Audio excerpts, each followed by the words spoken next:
Welcome to Rex's Bible Minute, a weekly video where we talk about Jesus, Christianity, and anything along those lines. We are in week number 5 of Revelation. If you haven't watched any of the previous weeks, I highly recommend you go and check that out. I try to make sure each week can be relatively independent, but we're dealing with thoughts that flow throughout an entire letter. And so it's really hard to truly understand what we're talking about without understanding what came before it, because it's thought process. It flows. Revelation is a book it's a narrative. It's a story. It's written in the form of a letter, but really it's a story. It's a story where Jesus reveals something bigger than what John and his readers knew. They reveal this reality that shows that God sees their current sufferings there in the first century, and he shows them and comforts them that not only does God understand it and see it and he hates it, but he also has plans. Things are going to happen that are going to make all things right. And so John is writing this letter to try to do that, to comfort his readers as they're suffering at the hands of not just the Romans and pagans, but also their Jewish neighbors as well. And we're going to talk about that this week. A lot of that context is going to come into is when did Christianity finally separate, or not necessarily intentionally separate, but when did it truly become independent of its Jewish background? So we're going to be in chapter 2 today. We're still in that story section. If you remember from Dr. Barr's outline we talked about a few weeks ago, there's Revelation. We're breaking it down into 3 sections. You have the letter story, which takes place on the island of Patmos, where John is currently was being exiled, and Jesus is acting as the revealer and the prophet. And then the other 2 we're going to go into, it's the worship story and then the war story. And we'll get to there we'll get to those when we get there. But right now we're still in chapter 2 on this first section of it. So the letter opens up in chapter 1 with an introduction to the letter itself. So, hi, I'm John. This is who I'm writing to. Blessings from God the Father, the Spirit, and the Son. And those introductions are really important for understanding of these 7 letters we're in right now. And then he does the introduction to the story, about how the narrative begins, about how he heard a voice behind him like a trumpet, and he turned around and there was Jesus, and Jesus said, hey, let me show you some things. I need you to write it down. And he starts writing down these things that he's going to deliver to these churches in Western modern-day Turkey, known as Asia Minor back then. And so last week we looked at the first letter to the church in Ephesus. And this week we're going to look at the letter to the church in Smyrna. Now, this is the shortest of these 7 letters, but it doesn't lack in any punch. It doesn't lack in any meaning compared to the others. So let's read it, and then we'll get into it. All right? So starting in verse 8, chapter 2, it says, "Write this to the angel of the church in Smyrna." Again, remember from chapter 1, if you haven't studied it, go back and look at it. Jesus assigns a letter to each of these churches, and essentially to all churches. We can't find anywhere that Jesus says that all churches have an angel assigned to it, but there's a principle there that it's probably a safe bet to think that most churches, God has assigned one of his messengers, his angels, to look over it. So, write this to the angel of the church in Smyrna. These are the words of the first and the last, the one who was dead and came to life. I know you're suffering in poverty, but you are rich. I know the blasphemy of those self-styled Jews. They are nothing of the kind. They are a Satan synagogue. Don't be afraid of what you are going to suffer. Look, the devil is going to throw some of you in prison, and so that you may be put to the test. You will have 10 days of affliction. Be faithful all the way to death, and I will give you the crown of life. Let anyone who has an ear listen to what the Spirit is saying to the churches. The second death will not harm the one who conquers. So just very briefly, these letters to these 7 churches, they have a pattern.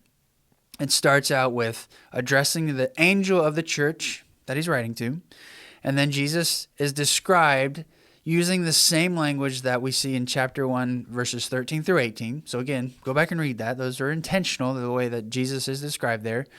And then it says, I know, and Jesus describes something they're doing very well and praises them for it. And then it says, but I have this against you, and describes something that's very negative and he needs them to fix or correct.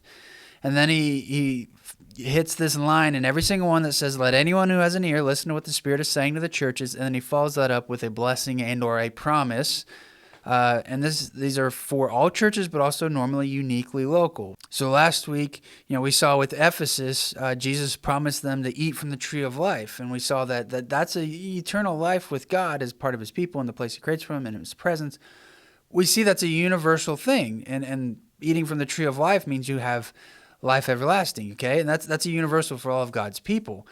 But it's also unique to Ephesus because Ephesus had a famous tree at the temple of Artemis that if anybody got near, they were saved. They couldn't be arrested even if they'd killed somebody in cold blood. Like, they were safe there. It was a tree of asylum. So it's universal, but it's also local. And so let's get into this. Now, first off, Smyrna, it was an important city. Like, if you follow a map of the roads of this part of the world at the time, you'll see that all the churches mentioned here are connected, and you literally can walk on the highway and just kind of follow them in a letter N shape, and just follow straight along these roads. And so Smyrna was no small city either. Right? Ephesus was the crown jewel of the region. It was the capital of the region. But Smyrna was a very, very powerful city as well. It had a really active and large seaport. It was a very modern city. It had temples. It was actually the city that the emperor allowed to build a temple to him. So it's a big, important city. Not quite to the same level as Ephesus, but it was a very powerful and important city. And so the letter to Smyrna starts out with that again, that description of Jesus, and it describes him as the one who is dead but now is alive. Life and death it's a really big deal in Smyrna. We're kind of pulling at strings here, but there's kind of the thought that Smyrna at one time was a city that was destroyed and then completely rebuilt into something great. So there's kind of a theme of death and life within the history of the city. Is that what Jesus is getting at with this? I don't know. Maybe there could be something else that we just has been lost to time. We don't know. But we know that part is built into their city's history. And so he starts out by saying, I know, right? The I know and something that is going well. And he says that they are suffering and they are in poverty, but they're rich. Now, what does that mean? So they're doing well by suffering and being in poverty. How? That sounds like bad things, right? Well, not if you're a Christian, right? Christianity, if you hear a preacher say that wealth is a direct correlation to your faith, that how much you love God is how much he'll bless you with, or God wants you to be wealthy and healthy, like, dude, just like walk away from that person. That person is a liar or completely uninformed. They don't know the Bible well enough to be teaching you about it, because that's not what Jesus says. As a matter of fact, Jesus says here specifically the reason that they are wealthy is because of their suffering, because of their poverty. You see, the Bible, especially the New Testament, is filled with this idea that the Christian life is not one where you're promised health and wealth, but it's one where you're promised glory, right? So think of it this way. What matters more? What happens in the 60, 70, 80, 90, 100 years you have on this earth, or the 10 bajillion million infinity years you have in the next life? Obviously, what happens in the next life? You're going to have it way more often. And Jesus tells us to store up treasures there. And the way we do that is by faith, by living faithfully to Jesus, remembering that faith is not just belief, it is trust, it is loyalty, it is serving, it is putting that belief into action. That's how we store up treasures. We focus on the things that will last into eternity, not on the temporary things of this world. And so these people are suffering because of Jesus. That's building up treasures for them in heaven. I mean, this mirrors the Sermon on the Mount. Blessed are those who suffer for my name's sake. Like, this is Jesus saying, again, Christianity, the people who follow me, you're probably going to suffer if you live this Christian thing right. But in the end, you're going to be so much more wealthy. And we're not talking about a physical sense. We're talking about just in that spiritual sense that in eternity, you're going to be wealthy. That's a rabbit hole for another time. But they're suffering. Now, what's happening to them? Well, they're being turned in. They're being attacked. They're being persecuted. They're losing jobs. Some of them are even dying. Who's doing it? Well, there's two groups, and the first one we talk about a lot, and that's the pagan Gentiles around them, right? Romans didn't like Christians. They didn't like Jews, but Jews were ancient, right? Romans liked ancient things. And so the Jewish people, while they didn't participate in the pagan things that you were supposed to keep the gods happy. You know, if anything bad happened, it was because God was angry, and the way you anger gods is not worship them correctly. So the Jews, though, were an ancient faith, an ancient people, and the Romans liked that, so they were given an exception from these things without being critiqued. There was still a lot of animosity between Jews and Romans, but they respected the Jews because they were so much older. Christianity was a new thing, and they didn't have the same exceptions because they weren't ancient. So, yes, Romans were definitely one of the groups, but the group that Jesus singles out here was what he calls the Synagogue of Satan. These people who style themselves as Jews, but they aren't Jews at all because they are attacking his church. Now, there's a little bit more to it than just Jews versus Christians at this point in history. You got to remember, Jesus was Jewish. His apostles were Jewish. His disciples were Jewish. The vast majority of believers, of followers of Jesus in the first century were Jewish.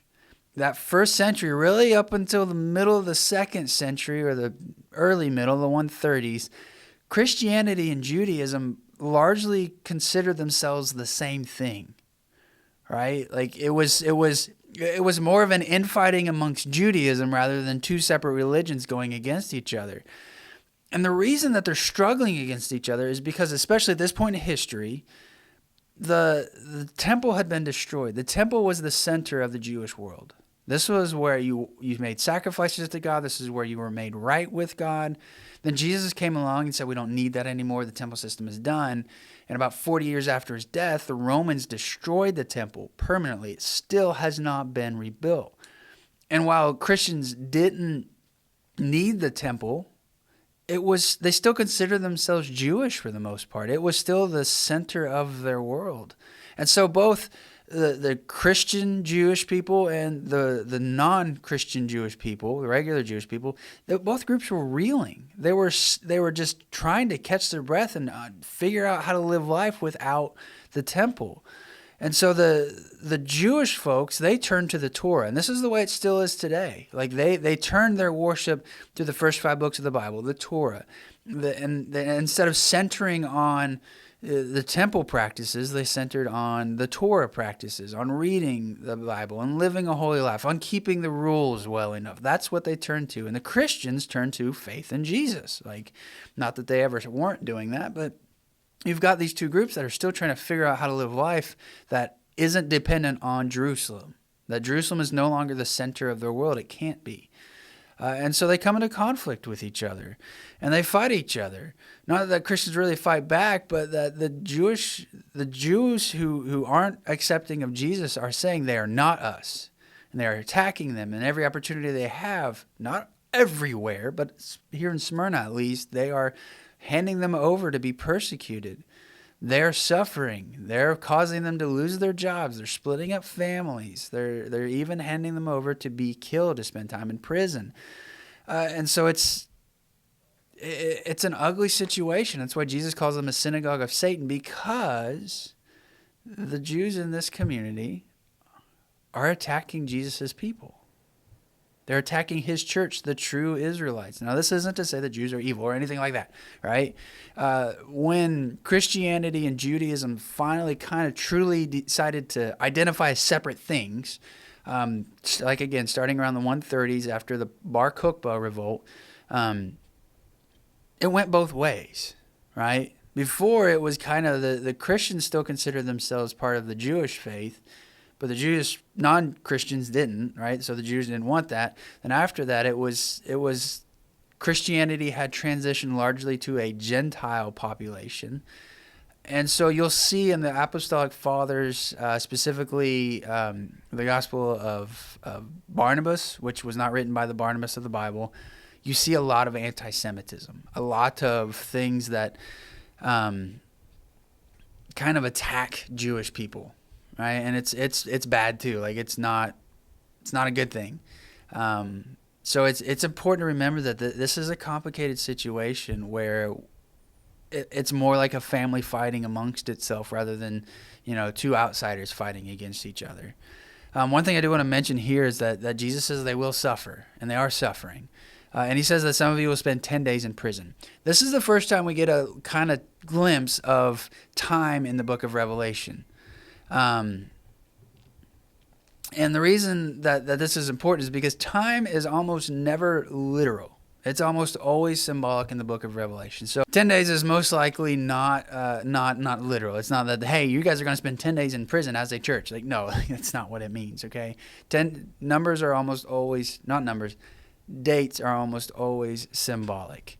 All right? And then at the end, he says, you'll receive a greater crown. You'll receive a reward, the crown of life. And again, this gets back to heavenly treasure, that Jesus is crowned, and then what is done for Jesus, this is a principle found throughout the New Testament, it will be done for us. And so you have the crown of life, you have Jesus was crowned, we'll be crowned as well. And that's just a symbolism to show that we will spend eternity as part of his people. Next, we get to the part of the letter where it says, but I have this against you, except there isn't any. This is a rare letter. There's only 2 of these churches that don't have any negative things said about them by Jesus. Then it gets to, but let anyone who has an ear listen to what the Spirit is saying to the churches. And then there's a solemn warning and a promise for all churches that is also uniquely local. And again, the theme of this letter is life and death. Again, it could be because Smyrna was destroyed and rebuilt. We're not exactly sure. But between the description of Jesus as the one who is dead is now alive and this promise, this warning says the second death will not harm the one who conquers. What's the second death? The second death is eternal separation from God, right? And hell, that's what it is. Like, don't think of second death as you're ceasing to exist. What is life? Well, God is life, right? There is no life outside of God. And so if you don't have God and you are eternally separated from him, that's the second death. And that is the purest form of torture that there is, to not be alive, to not feel alive, to be completely and utterly lifeless. That's the second death. But we don't have to worry about that as Christians because we conquer. And again, what is conquering? Conquering is faith. Those who cling to Jesus, who follow Jesus. Remember, faith, the Greek word is pistis, but it's not just belief. Belief is nothing. Faith is action involved with it. So that means you are loyal to Jesus above all else. You're not going to bend the knee to another king and that in a way that would say that you serve him over Jesus. You're not going to turn your back on your faith. You're going to remain loyal. You're going to do the things that Jesus told us to do. You're going to be the person that Jesus wants you to be. You're going to aim to remove sin from your life anywhere you find it and live according to God's standards as best you possibly can. That's what faith is. And when you do that, you conquer. Because the world can torture you, it can take away your job, it can kill you, and you still win. Why? Because Jesus has already won. So hopefully this is encouraging to you to know that no matter what you face in life, you've already won as long as you remain faithful to our Lord and King Jesus. If you have any questions, as always, reach out. Otherwise, see you next week.